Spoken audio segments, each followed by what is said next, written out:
you to know that. Okay, here we start with the century of wind, the wind, the last of our three in the trilogy Memory of Fire by Galeano, by Eduardo Galeano. I know we're moving along at a furious pace. I hope that it's not too frustrating to you that we're not always, that we're not going through all of these fragments. We just can't do it.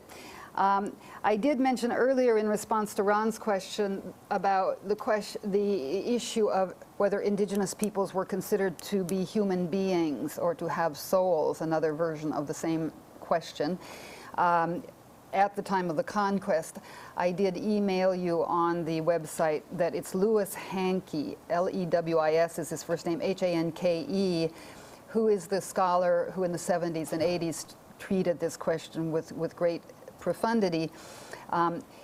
The indigenous peoples were almost immediately considered to be human beings. They were given rights, therefore they were persons because they had rights under the law of the Indies, and also they were evangelized. The evangelization operation began very early on. So thank you, that was a very interesting question, and there's plenty of work on that topic.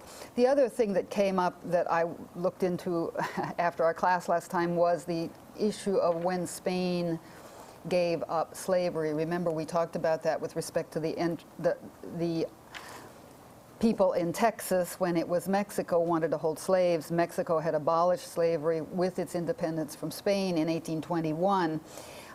It is an interesting detail that Spain, in fact, held on to the issue of slavery, or the right to hold slaves, until late in the 19th century. I actually thought the US, with our Civil War, was the last to give up slavery. Spain allowed slavery in Cuba until 1886. So that plague continued in the Americas longer than actually I thought.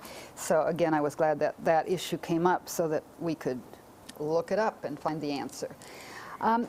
Okay, other comments or questions as we start? Next time I'll expect to hear from you on a passage or two that interests you. But I'm going to point to a few today, and then maybe at the end we'll see some pictures. Yeah, Julie? Could you repeat the date that slavery was abolished in Cuba? Yeah, 1886 in Cuba. Yeah, amazingly late. Okay, and of course by 1898, the Spanish-American War, Cuba then became our colony, the colony of the US. Almost. Puerto Rico more directly so, but Philippines, the same thing. Spain finally gave up the remnants of its empire when the U.S., Teddy Roosevelt, San Juan Hill, you remember all of that. We'll look at it in other contexts this semester. When we really, the U.S., I say we, the U.S. really got into the business of empire ourselves. We'd already been doing very well, annexing half of Mexico's territory in 1848, I say very well. Ironically, I am not sure that I think imperial annexation is a great idea, but what I was going to say about the Century of the Wind to start out with, we'll again look at the preface as we have in each of the other two cases. But if we had to say that there was a thread running through here, it is, I think, American imperialism in the hemisphere, that is U.S. imperialism in the hemisphere. What do I mean by imperialism? The use of other people's property and territory for our ends, whether political, economic, I should say whether political or economic. Those are the main good reasons. Good, again, between parentheses. The same bad, the bad reasons for imperial moves. So we read about Nicaragua, so we read about the coup in Chile, so we read about the Panama Canal, so etc. We're going to look at that. Another theme that runs through that Amanda pointed out was communism, and part of the pretext of the U.S. for imperial moves, whether invasions, whether arming dictators, whether propping up dictators. That's been one of the U.S.'s great strengths in Latin America, is to support dictatorship, because the dictators our friends. They are not necessarily the friends of their people. So this theme of the communist threat runs through the 20th century. This is the century of wind, 1900 to 1984. But I want to first look at this as a book, as a literary artifact. So naturally, we go right to the dedication, to the epigraph. We always look at the front matter. Of course, in this book, we have a very special front matter, as we did in the other two volumes, several long pages of table of contents, all those dates and all those places. And then we get to page 13, XVIII, the Roman numeral 13, and we see this book is dedicated to Mariana, the little flea. I don't know who that is. I don't know that it enhances my reading to know who that is. But in any case, we look at it, and then we look at the epigraph, and clawing ourselves out of the wind with our fingernails, a beautiful phrase from Juan Rulfo. Anybody know about Juan Rulfo? Yeah. Push a button, yeah. Mexican writer known for some short stories he wrote, and followed by Pedro Paramo, which was a story about a ghost town, I think. He's searching for his father. You're great. That's good. We read that in Mexico, I think, yeah. Lisa was my student in 1990, where you must be getting old, Lisa. I don't, you don't look old. 2 summers running, in 1990 and 1991, I took groups of students to Mexico for 5 weeks, and we read, if you have time and love for literature, read Pedro Paramo, P-E-D-R-O, Pedro Paramo, P-A with an accent on the first A, R-A-M-O, Paramo. It's about this thick, it's tweensy beansy, and it is a great classic, written in 1955. There's a new translation out that I don't like as well as the old one that we used. Lysander Kemp was the first translator, then Margaret Sayers Peden has translated it. Again, when I teach it, I have the terrible conflict. I don't like the second translation, and so I make the students go back and forth between translations, but the new volume, the new edition is Margaret Sayers Peden's. Anyway, Juan Rulfo is one of the great Mexican writers of the 20th century, and his reputation is largely based on this one tiny novel that is mythic. It is exactly a man who goes kind of, you don't know quite where he is, it's very magical real, goes underground to a city that's dead, and he hears the echoes of voices, and he's looking for his father, and so forth. We better not get into the plot of that one, but thank you for remembering that. And clawing ourselves out of the wind with our fingernails. How do you do that? So it's a kind of, and I've skipped, I want to go backwards, go back to page 12. I'm sorry, 17, XVIII, and I said it wrong. I think I said 13. It's 18 that we were just on, and now 17. Turn back one page. And let's just see, he does the same thing again in his preface, but it's good that he wants us to remember. He wants to remind his reader, plus he might think to himself, well, maybe somebody would pick up this volume before picking up the others. And he says that this is the last volume of the trilogy, Memory of Fire. It's not an anthology, but a literary creation, based on solid documentation, but moving with complete freedom. The author does not know what literary form the book belongs to. Narrative, essay, epic poem, chronicle, testimony. Perhaps it belongs to all or to none. The author relates what has happened, the history of America, and above all, the history of Latin America. And he has sought to do it in such a way that the reader should feel that what has happened happens again when the author tells it. He wants us to live the history. Remember, recordar, to pass again through the heart, is the etymology of that, to remember, recordar in Spanish. And then at the head of each text and so forth. So we don't need to look at the second paragraph. He reminds us of the textual apparatus, the structure of these fragments. And so then we start. And where do we start? The year 1900.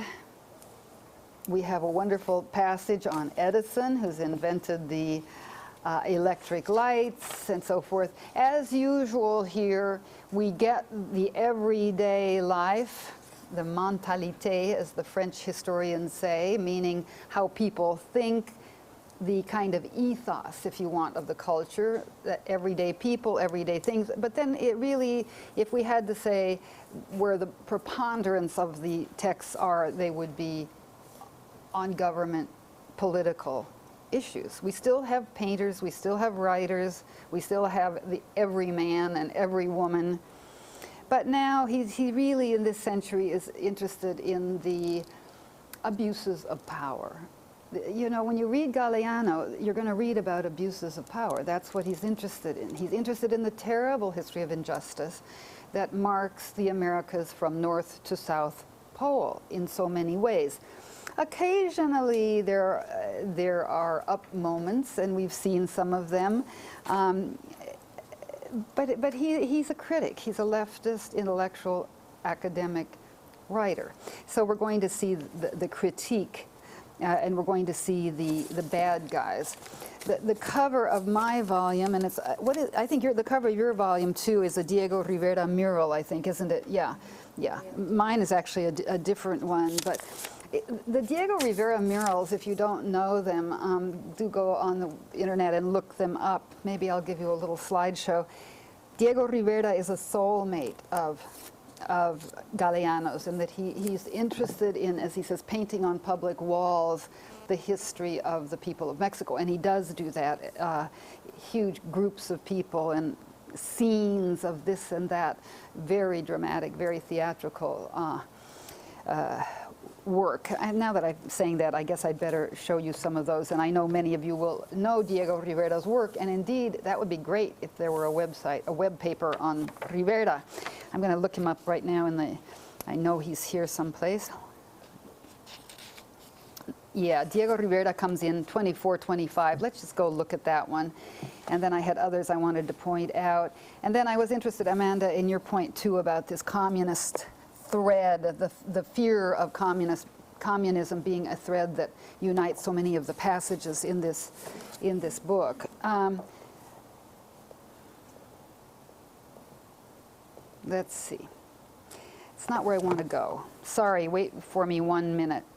59. There's a lovely part where he does each of, yeah, here it is. Let's do this. I wasn't thinking to do this, but since Diego Rivera has come up, page 59, it's 1924, Mexico City. If we know any dates at all, we're going to know the conquest of Mexico, 1521. We're going to know when the Plymouth Rock Pilgrims landed, 1620, 99 years later. We're certainly going to know the Mexican, well, we know Mexican independence, 1821. That's easy. 1521 is the conquest. 1821, exactly 300 years later, is the Mexican Declaration of Independence, well, the end of the War of Independence from Spain, 1821.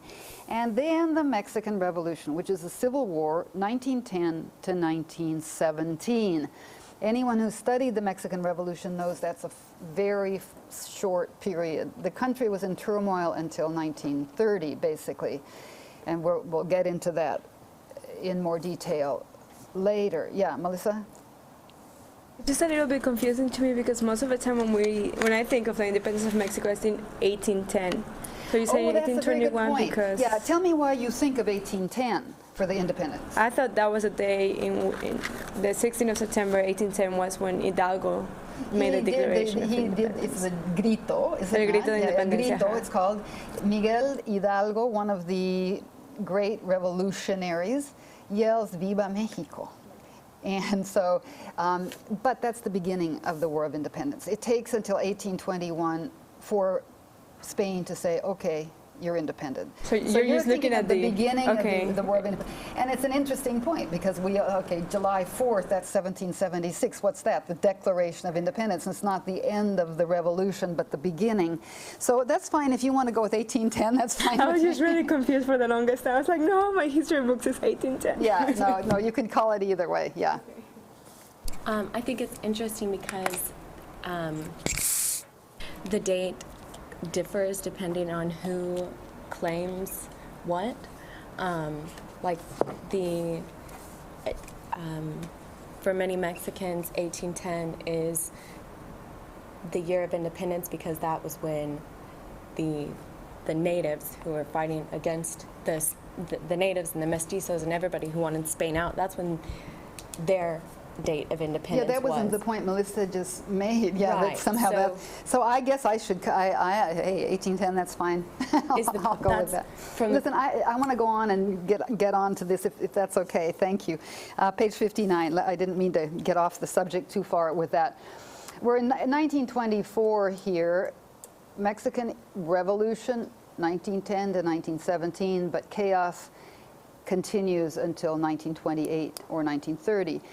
1917 is given as the date of the end of the revolution because there's a constitution. The Constitution of 1917 is put into effect, the one that is still in effect in Mexico.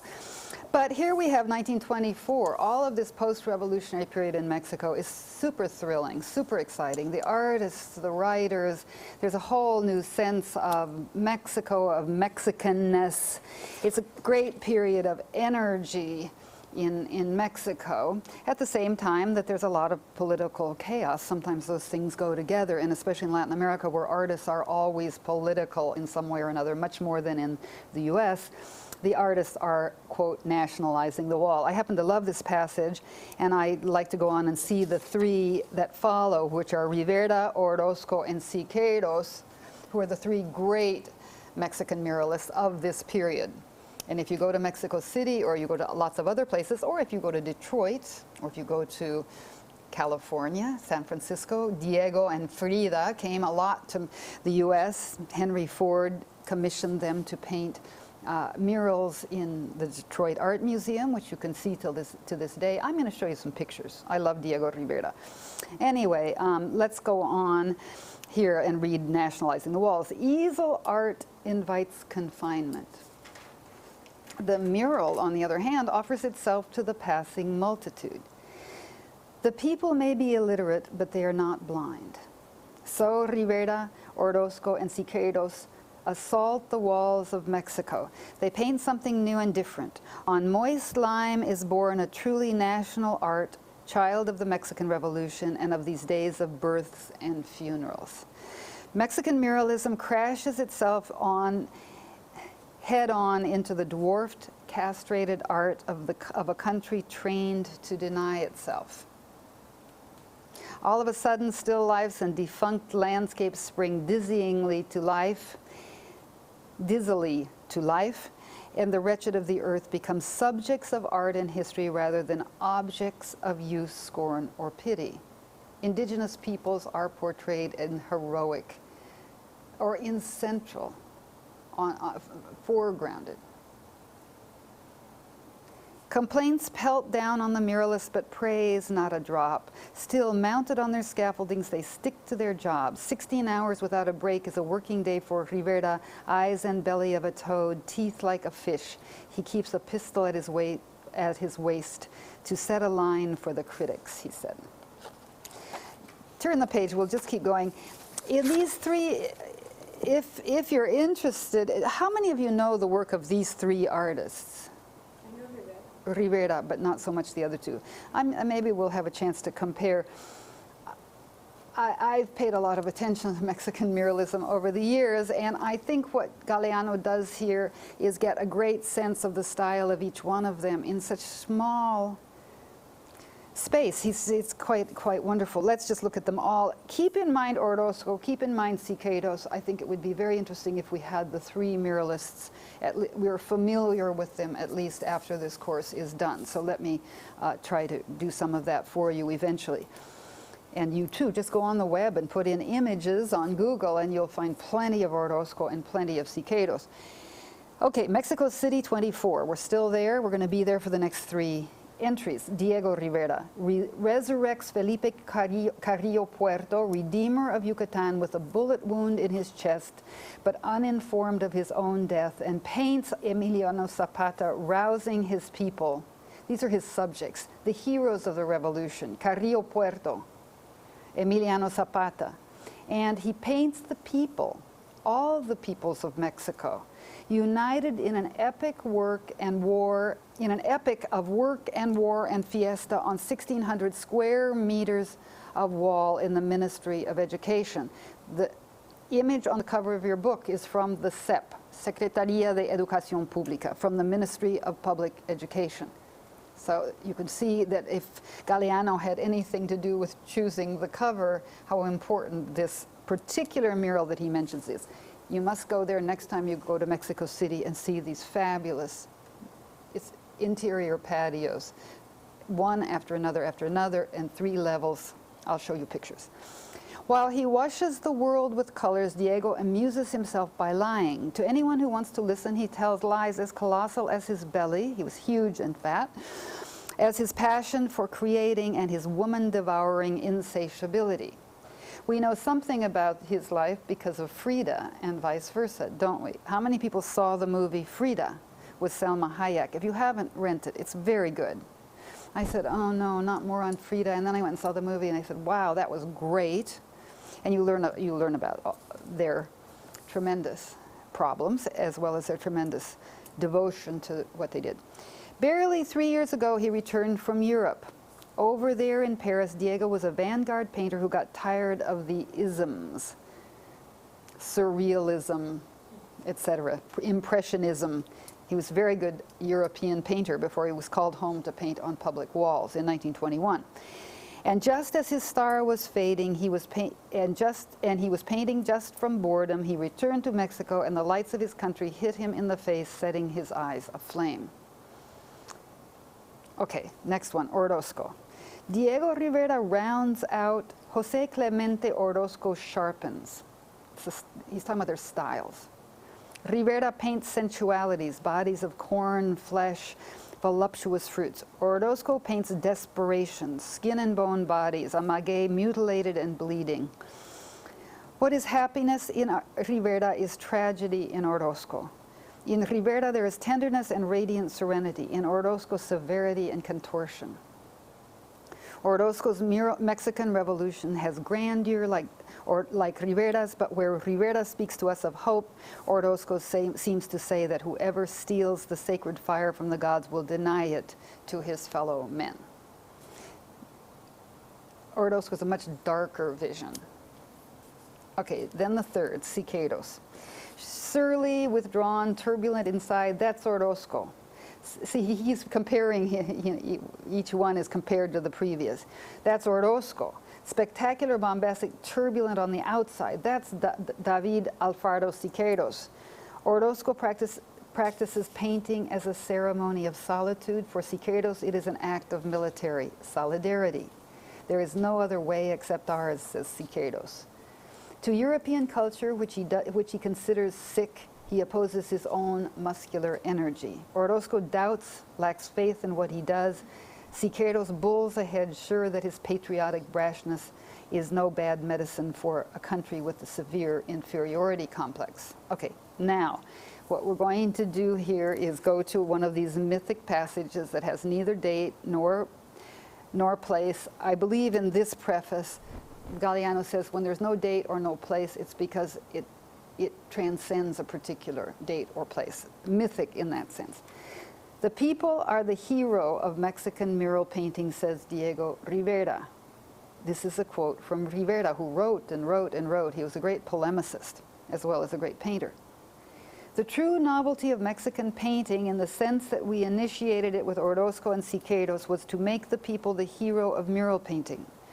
Until then, the heroes of mural painting had been gods, angels, archangels, saints, war heroes, kings and emperors, prelates and great military and political chiefs, the people appearing as a chorus around the star personalities of the tragedy.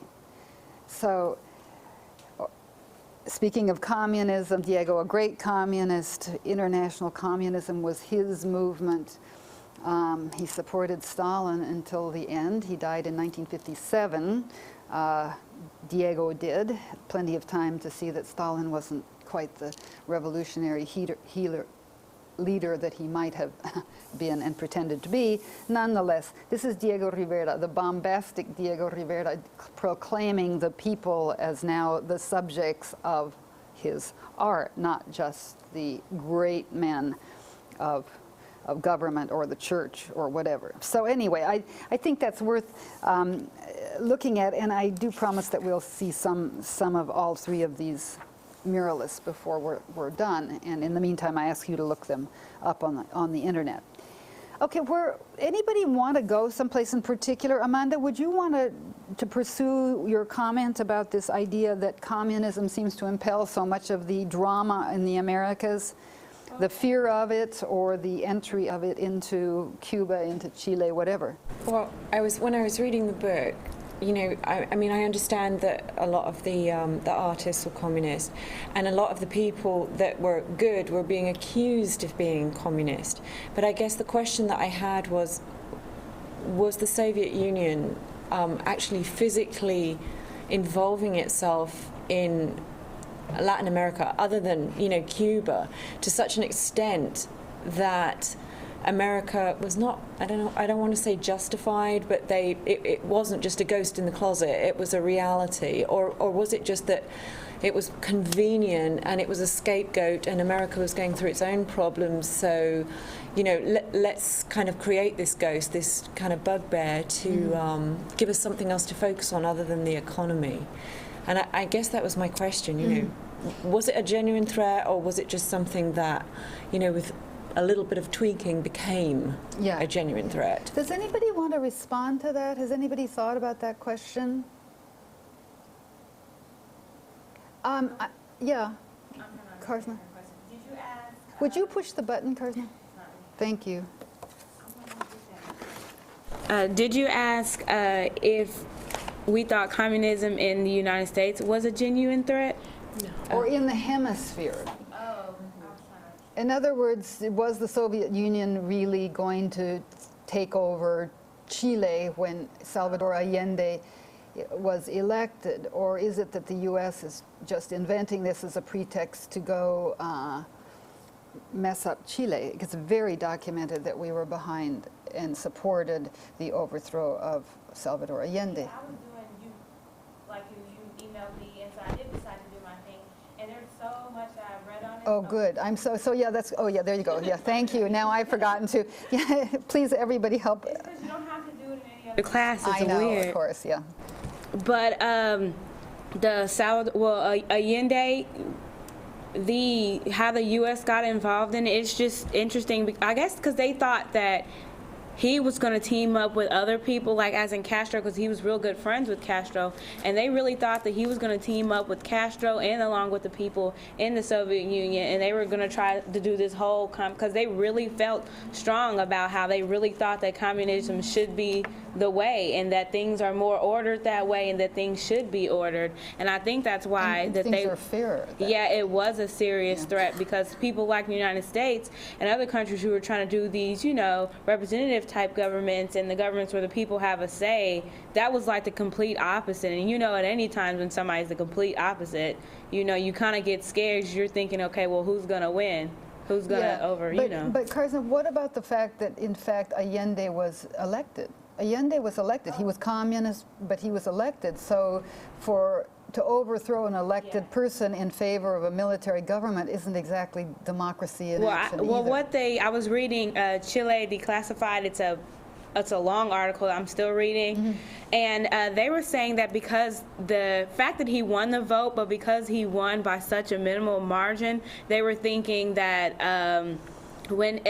because the rule was in Chile under the Constitution that if it was such a minimal margin, the Congress usually did go with the person who won the majority of votes, no matter how big or small of the gap was. But this time they said that they were under the impression that he won because they went ahead and picked him because the Congress was forced to pick him, that they could have gone for the other person because the gap was so small that he won by. Yeah, so it's one of these hanging Chad elections, but see, that's a useful response though, because I think it depends if was communism a big threat to the U.S. It depends on whether you think communism is a threat or not. Was communism an issue in Latin America? Yes, absolutely. Was the U.S. absolutely politically opposed to anything like communist regimes? Absolutely. So it's a real political reality. Does it give the U.S. a chance to go into, say, Central America, or the Banana Company massacre that some of you have read about and it's in here, 1928, Aracataca, in 100 Years of Solitude? Does it give U.S. capitalist interests a toehold to be always saying that communism is the bad boy on the block? Yes. So I think every possibility you've offered, the answer is yes. There were lots of things going on. Yes, there were duly elected communist regimes. Yes, there was a communist revolution in Cuba. Yes, many people felt that was against U.S. capitalist interest. Did that give us a pretext to go in and massacre people striking workers in Colombia who didn't want to pick bananas for nothing? Yes. So if we really had to think about what this balance of power business starting, I don't know, after World War II, of course, when the victors of World War II carved up Europe and therefore in a way carved up the entire world. No, not Asia so much, I guess. But anyway, it seems like that balance of power question until 1989, when the wall came down in Berlin, and a year or two later, the Soviet Union disbanded as a political entity, that much can be explained in America by that. Think of the McCarthy hearings here. We don't even have to go outside of the country. When was that? The 50s and 60s. The blacklisting of people who wouldn't tell on their artist and writer friends in the McCarthy era, as it's called, after Senator McCarthy. Pretty ugly period. Were people really terrified of communism? Yes. Did it give people a pretext to invoke very unfair practices? Yes. But think of right now in Latin America. Think of Venezuela. Think of Bolivia. Think of where else we have Brazil, leftist leaders. Is the U.S. worried about that? Yeah, because our country is basically centrist or rightist. We're capitalists as a country. As much as there are people in this country who would have more socialist leanings, our country, I mean, please correct me if you see it in some different way, but there's a lot of worry about Hugo Chavez right now in Venezuela. He's expropriating properties of oil companies. People don't like that, right? So anyway, yeah. Do you have comments about that? Amanda's married to a Venezuelan, so. I think I see a lot of, you know, I was saying to Lisa that there's a comment in here. I think Hugo Chavez has been reading too much Edward Galeano, because there's lots of comments that you can take. No, wait, I don't get that. Would you mind saying that again? Well, you know, there's a comment that early in the book that Fidel Castro makes. Oh, thank you. And I don't think I've marked it, but it's a speech that Fidel Castro makes, or it's something that he says. And Hugo Chavez said something very, very similar not long ago. And obviously in the last book there was a lot from Simón Bolívar that Hugo Chavez quotes. Yeah. You know, even the monk and the yeah. He did make that quote just before the mountain came down in 1999 with all the floods. So okay, yeah. So that, you know, he is kind of obviously he's reading something somewhere. Yeah, that's right. And in fact, Cuba was very much a ringleader even for Allende, and the Soviet Union did put a lot of money into Cuba, and it did put some, not enough, to save Allende's regime, and the U.S. was busily subverting supplies and so forth. How many of you have read The House of the Spirits by Isabel Allende? That tells you a great deal about the Chilean. Karsna, you should read, when you have plenty of time, read The House of the Spirits by Isabel Allende, the niece of the murdered president of Chile. She tells, it's a beautiful novel, it's a brilliant novel, and it teaches you, it's a family in Chile, and you watch things get worse and worse, and you watch the situation get polarized. You're either for Allende or you're against, and the grandfather and the father are super capitalist and they're super anti. So you see how that plays out. You feel it. It's like what Galeano hopes to do. When you read that book, you feel like you've understood and even experienced some of the anguish of that country under that terrible military regime. So anyway, keep Amanda's question in mind, because the real question is how a country like the US can maintain its hegemony, that nice word, Hegemony, hegemony, how we can be so hegemonic for so long. How it is that even, you know, good presidents, bad presidents, world wars, Vietnam, Iraq, how we can continue to maintain such power in the region and in the world. Is it because we're very good capitalists? Is it because we're very good at the kind of things that Amanda's suggesting, manipulating situations for our benefit? There are lots of answers to that question too, and I don't mean to sound anti-American. I'm not. I'm very much an American, but I also sometimes think that we're so powerful that we might think it's the call that, if you'll remember at the end of the first essay we read, Mexico and the US by Octavio Paz, it's the call to be a little bit less aware of ourselves and a little bit more aware of others. But I don't know where you come down on that issue, and maybe that's not what we should try to decide at the moment. But anyway, let's continue on. Anybody want to go in a particular direction, or shall I just trot us along? I thought we might look, Karzna, at the 2 or 3 pages on the Chilean coup. That would be pages 212 through 215. It's Galeano is writing, we know now his political position, we know his tendency. It won't surprise you to hear that he doesn't like US involvement in the overthrowing of Allende. And it won't surprise you to know that he was in favor of Allende, because we know about him that he's socialist, that he's leftist, that he is incredibly critical of unfair power moves, let's say. Okay, and we get Somoza, we get Tachito Somoza, Pearls of Wisdom, but let's stay in Santiago de Chile. Let's not go to Central America. Middle of page 212, Chile trying to be born. 1 million people parade through the streets of Santiago in support of Salvador Allende and against the embalmed bourgeoisie who pretend to be alive and Chilean. Now that's a very mean comment, who pretend to be alive. In other words, people who are doing all right, who would be the capitalists. Embalmed bourgeoisie is also Diego Rivera's favorite, one of his favorite things to paint, people drinking champagne and looking dissolute.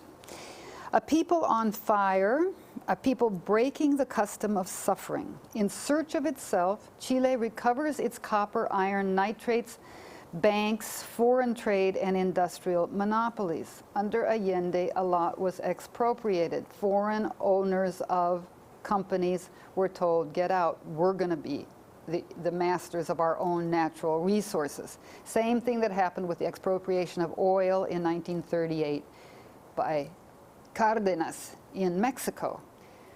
Do the capitalists like their, do owners like their stuff taken? To say it's unfair you have so much, we want our own stuff back? No, of course no one likes that. Is communism a threat? Yes, to US and other countries' property interests there, yeah. So it recovers its copper, iron, nitrates, banks, foreign trade, and industrial monopolies. It also nationalizes ITT telephone system. Nationalizes means it takes it away, expropriates it, paying for it the small amount that ITT said it was worth in its tax returns. It's a very nice point. ITT not paying taxes to Chile, saying, oh, we're not worth much. So when it's taken over, we say, well, okay, if you said that's what you're worth on your tax return, that's what we'll pay you. Okay, keep going. Portrait of a multinational company. Santiago de Chile, 1972, same date, same place. ITT has invented a night scope to detect guerrillas in the dark, but doesn't need it to find them in the government of Chile. Just money, of which the company is spending plenty against President Allende. Recent experience shows how worthwhile it is. The generals who now rule Brazil have repaid ITT several times over with the dollars invested to overthrow President Goulart of Brazil. ITT, with its 400,000 workers and officials in 70 countries, earns much more than Chile.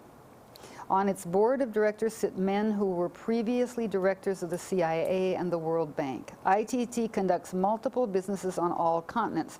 It produces electronic equipment and sophisticated weapons, organizes national and international communication systems, participates in space flights, lends money, works out insurance deals, exploits forests, provides tourists with automobiles and hotels, and manufactures telephones. And dictators. It is historically true that big business has liked dictators, because then you just don't have any trouble being fair with workers, or you don't have to be democratic about your selection of workers. So this long list of stuff that IT&T, International Telephone and Telegraph, American company, this long list of businesses it's in, one is producing dictators. Is that true? Yeah, I think so. I think we have enough evidence in enough countries in the Americas to suggest that capitalist interests are better served by dictators than not. Who does Fidel Castro succeed? Who's in power? Bautista, yeah. Batista. Was the U.S. a friend of Batista's? Yes, absolutely. We liked Cuba the way it was.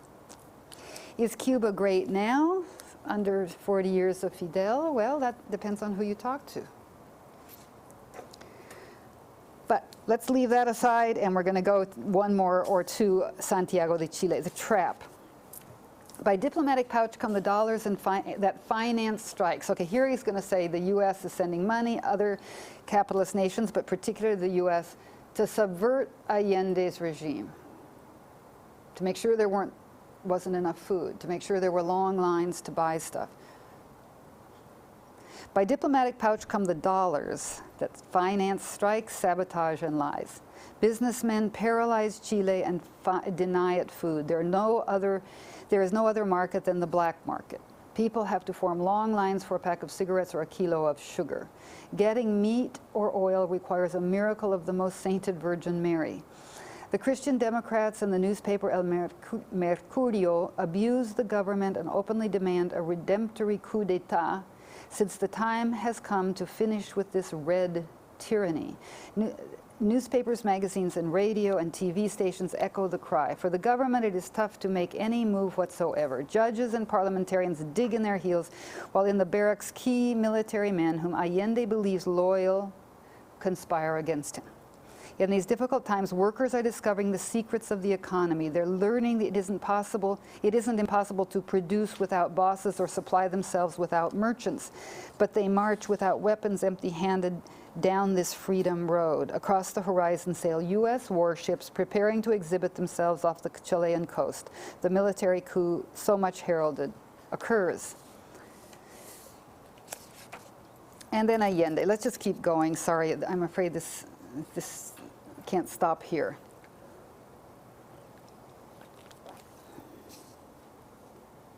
Where shall we go? Let's skip one passage, go to the second passage on page 214, still 1973 Santiago de Chile. You can see how important this is for Galeano. Rarely does he spend as many as 6 or 7 or 8 passages in the same place, the same year, or at least the same set of events.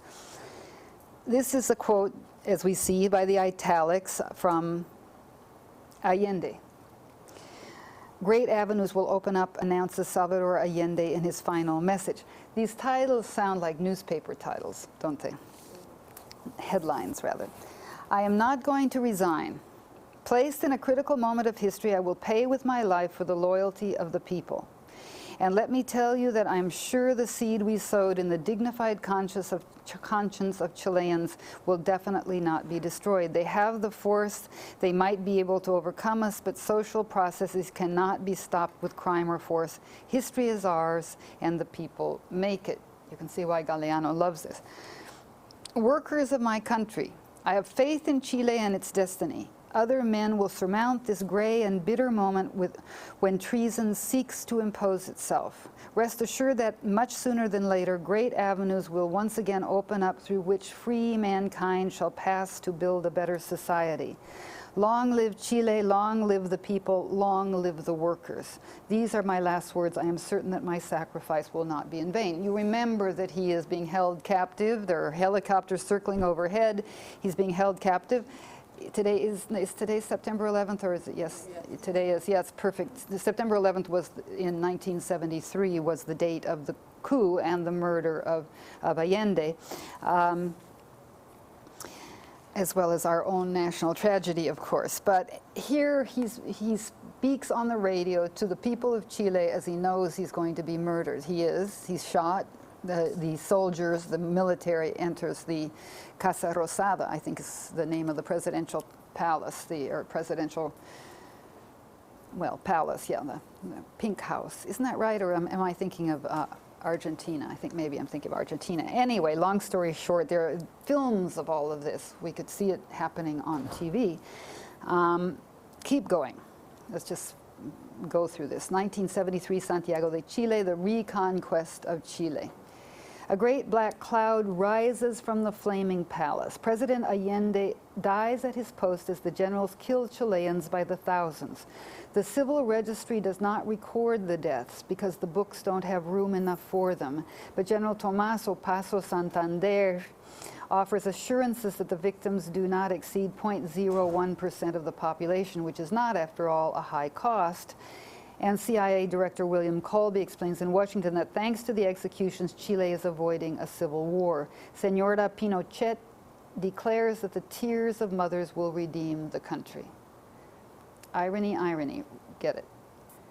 What a terrible thing, this horrible matanza, this horrible slaughter, and the wife of the military general who's taken over says, oh, it's all right, the tears are salutary, are good for the country. Power, all power, is assumed by a military junta of 4 members, formed in the School of the Americas in Panama, trained by the US, that's what that means. Heading it is General Augusto Pinochet. If somebody wanted to do a web paper on Pinochet, that would be great. Professor of geopolitics.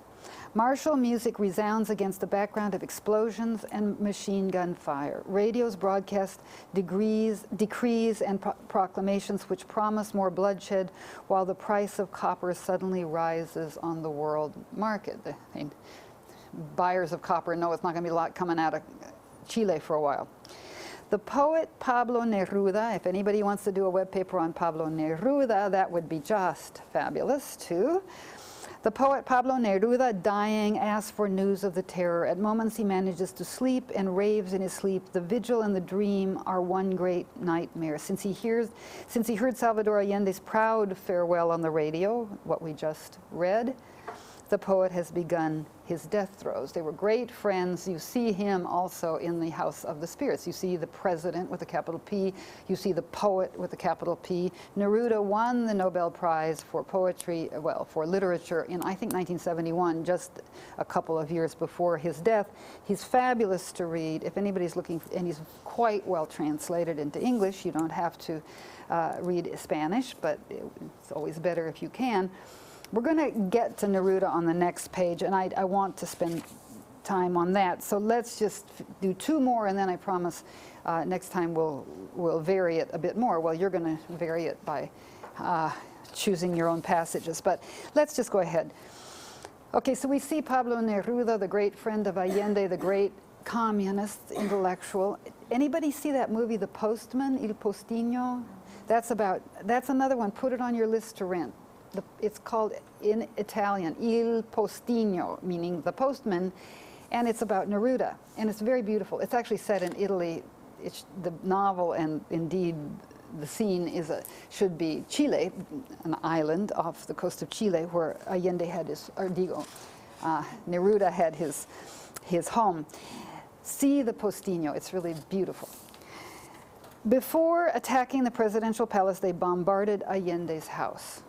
Afterward, the soldiers wiped out whatever remained. With bayonets, they ripped up paintings by Mata, Guayasamín, and Portocarrero. well-known Latin American artist. With axes, they smashed furniture.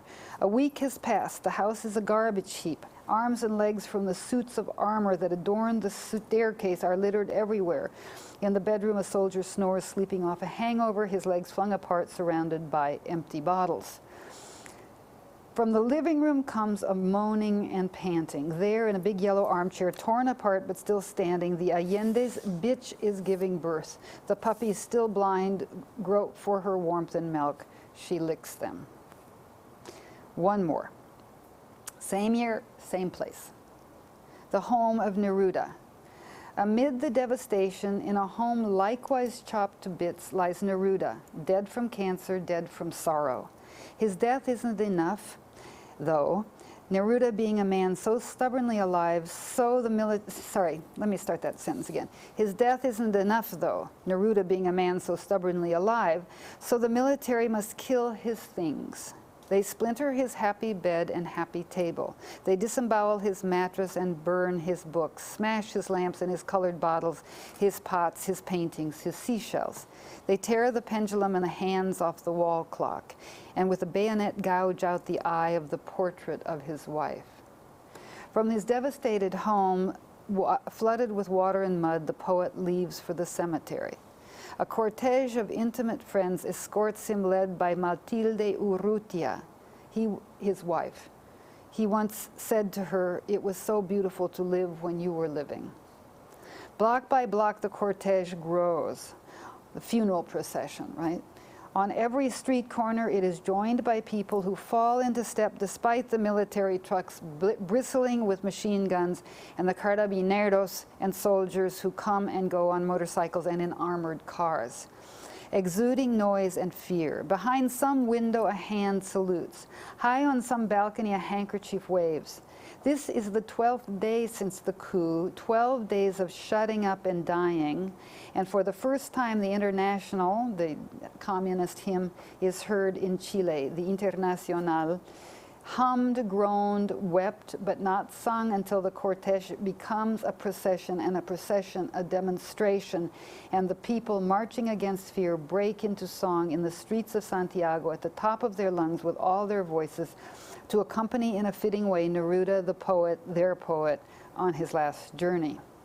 Very beautiful. There's a very beautiful scene in the House of the Spirits of this fact. It was filmed all over the world because he was a Nobel laureate.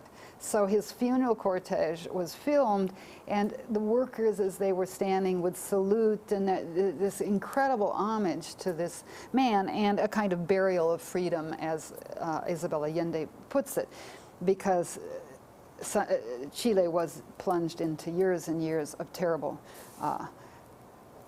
death, really.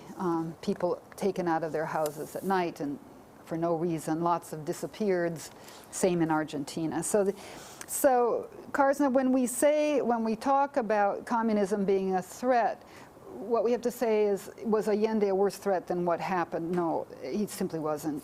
The dictatorship that followed, Pinochet just died in the last while. I think we've already mentioned that. He was never brought to trial for crimes against humanity. Before he left office, I should know this, but he was a dozen years, let's say, running the country with an iron fist. He made himself a senator for life, and so he somehow was protected by his own laws. He was finally indicted in very interesting ways. Spain brought a suit against him because Spanish people had been caught up in the misery in Chile, and he was held under house arrest in London and so forth. So there were plenty of people who wanted to see that he was punished, but he never was brought to trial. So, and then died. Surely an unhappy old man. How could you not be? But so you've taken on an interesting topic, and the larger question of what's good for people who live in Chile is one that comes up. So that'll be an interesting web paper. Okay, we do have a couple more minutes. Do you mind if we do one or two more, or are we ready to go? let's do a couple more, shall we? Or at least one or two. I had thought to do that, and I thought actually to look at his pages on the coup in Uruguay. He's, after all, Galeano is Uruguayan.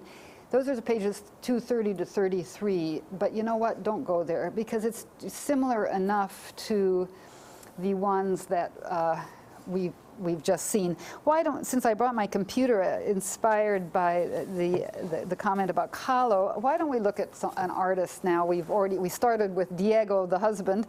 Let's look at the wife. Remember Diego and Frida? I'm going to show you some pictures of Kahlo. Just, I think many of you will know, but Kahlo, the entry is on page 77. Here, I'm going to put this up now. Why don't I have this just run this? Oh no, wait, I did the wrong thing. Hang on. See if I can do the slideshow. That's right. I'll just have this run while I'll read the passage. And these are a bunch of pictures of Frida Kahlo, painted by Kahlo. I think you know about her that she painted herself incessantly. Her main medium is herself. She painted her self-portrait again and again and again. We'll see it. Often as in indigenous clothing, which in the 1940s and 50s wasn't something that was common. If you weren't an indigenous person, you didn't wear a huipil, but that's a huipil. She shows herself in kind of tropical garb. Here, her family tree, her father on, you can see, here's the father. Let's see, I guess I could do this with my, oh yeah, that thing comes up then. No, I don't want that. The father and the mother from Mexican, from Oaxaca, and she shows her indigenous heritage, if you want. Her father was Hungarian. Kahlo, K-A-H-L-O, is not a Mexican name. She shows her European heritage. Here she is in La Casa Azul, which you can visit to this day in Mexico City. It's now a museum, the house where she grew up. Here she is in her mom's tummy. You can see she likes to do this kind of thing. It's a certain, she's been called surrealist. I argue that she's Baroque, and I can give you that argument. She had an accident as a young woman in a tram accident, and her insides were wrecked. She was never able to have children. She walked with a terrible limp. She had terrible operations. In the end, she died in 1954. Her leg was amputated. So she paints out of her pain. Here she's in a hospital bed. This above her bed, it's not a hospital bed, sorry, it's her bed. Above here is what's called a Judas, a Judas figure. We won't go into that, but you can see she's sleeping here with a kind of calavera, I think. No, maybe that's just her pillow. She often shows herself with vines. You see veins and vines, connectedness, which is a Baroque characteristic. What is that on her forehead? It's Diego. This painting is called Thinking of Diego. You see how happy she looks when she thinks of Diego? No. She liked to say there were two great accidents in my life. One was the tram accident and the other was Diego. Diego was a huge womanizer. We saw that suggested in the passage. A huge artist. Would we know about Frida Kahlo without Diego? Never. But she painted herself as a kind of therapy, I think, as a kind of way to extroject herself, because she was always in pain from this terrible accident. But she was also in pain because Diego treated her very badly. They divorced and then remarried. So she had two accidents with Diego, but they were a pair. She shows herself here as a Tehuana, from Tehuantepec, a part of Mexico that where the women, indigenous women, wear this kind of headdress. So again and again, in fact, here's some Tehuanas, other paintings of Tehuanas. It became kind of a theme in 20s and 30s art. The Tehuanas are very strong women, apparently. So here a page from the biography of Frida by Hayden Herrera, H-E-R-R-E-R-A. Not a particularly great biography, but one that works, gives you enough background. I just took this page, a slide of this page, because I wanted to show four at once. If you've ever seen one, if you know Frida's work, what you know is if you look at one self-portrait, there are going to be many, many more. So somehow this proliferation of a self, always looking with this look that is this kind of thoughtful, pained expression, nothing exactly lively or happy about it. Because the bottom right, you see another image of Diego on my mind, as this one is called.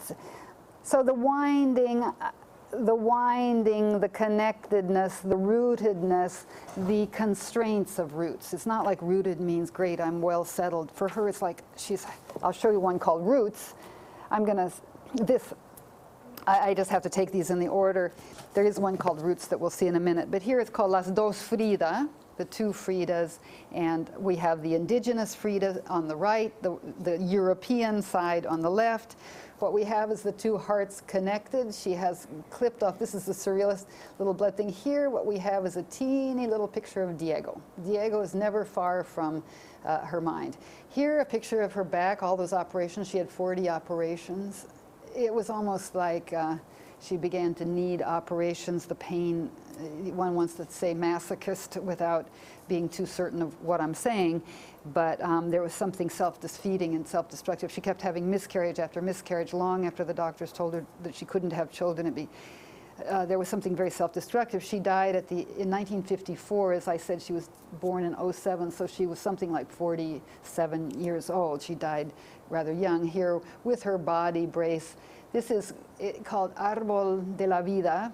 The little sign she's holding is something like Árbol de la Vida, manténme libre, manténme something. Tree of freedom, hold me strong. I'm sorry, I can't read it. Oh, yeah, I can. Árbol de la esperanza, manténme firme. There we go. Tree of hope, keep me strong. There we go. She often loves these double portraits.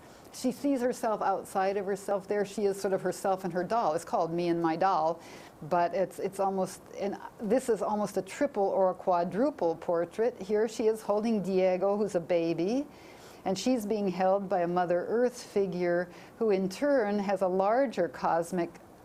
She often suggests herself as part of the land, part of the cosmos. I've forgotten what this is called right now. Here's a close-up of that one we saw. Now we can see the tear. We can see the way the hair strangles. It is, you know, she's super famous, this woman. Frida Kahlo is better known now than Diego Rivera, which is odd since Diego. Here we have Sor Juana Inés de la Cruz. I'm making points as I go along. I'll give you this whole lecture sometime in full if you want, but now we're just looking at these medallions. Here it's called Thinking of Death. We see the skull and crossbones. We see her again as if enclosed, as if imprisoned by her background. There's always a kind of tight feeling, enclosed feeling. We've seen this one. There's the roots coming out of her torso, enveloping her on a kind of lunar landscape. And here she painted this when she was in Detroit, when Diego was painting his murals there. You can see the machinery on the one side. This is the US side over here. She's on the border, as it were, holding a Mexican flag, but over here the ancient ruins, the mythic forces, over here the smokestacks, and so forth. So it's a kind of allegory of them and us, Mexico and the US. Well, I'm going to end here. We have more, and next time, please do come prepared to tell us about passages that you like. See you on Thursday.